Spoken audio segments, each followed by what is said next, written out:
আমি এটাই বলতে চাই যে আমাদের এখানে নোয়াগাঁও নর্থ ত্রিপুরা ডিস্ট্রিক্টে একটা টেকনিক্যাল কলেজ আছে।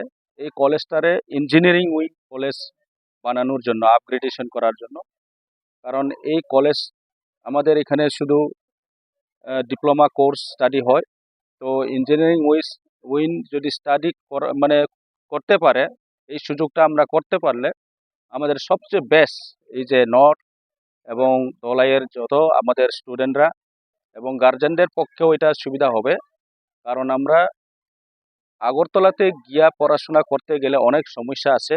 আমাদের পারিবারিক গরিবের কারণে ফাইন্যান্সিয়াল বিভিন্ন সমস্যা এখানে থাকতে পারে। তো যার কারণে আমরা এখানে যদি এই ব্যবস্থাটা করতে পারলে আমাদের এলাকার সবচেয়ে সুবিধা হবে। কারণ এখানে স্টুডেন্টরা ইজিলি এখানে থাকিয়া পড়াশোনা করতে পারে এবং আসা যাওয়া করতে পারে। আমরা বেশি নর্থের লোক এখানে আসা যাওয়া করার এত বেশি দূর থাকে না। কাঞ্চনপুর থেকে হোক, আমাদের আমবাসা থেকে হোক, ট্রেনে দিয়েও এখানে পড়াশোনা করিয়া তাদের এখান থেকে মানে আপ ডাউন করিয়া পড়াশোনাও করতে পারে।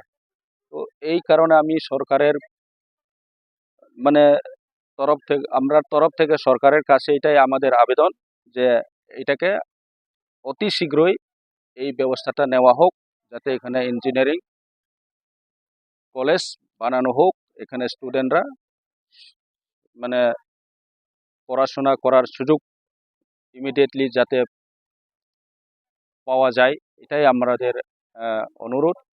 আমরা সবাই মিলে আজকে এখানে একটা মেমোরেন্ডাম দিয়েছি আমাদের প্রিন্সিপালের থ্রুতে। তো এটাই আমার লাস্ট কথা। এখানে যারা আছে এখনো স্টুডেন্ট আছে, তবে আমাদের এত মানে সুবিধা না থাকার কারণে এখান থেকে আমরা ইঞ্জিনিয়ারিং পড়াশোনা করতে গেলে আমরা আগরতলা বা বিভিন্ন জায়গাতে যাইতে বাধ্য হই এবং আমাদের খুব কষ্ট হয় টাকা পয়সার দিক দিয়েও, বিভিন্ন দিক দিয়েও থাকিয়া পড়াশোনা করারও ক্ষেত্রেও। এটার কারণে এখানে যদি হইলে আমাদের সবচেয়ে বেস্ট সবার জন্য ভালো হবে। এটাই শেষ কথা।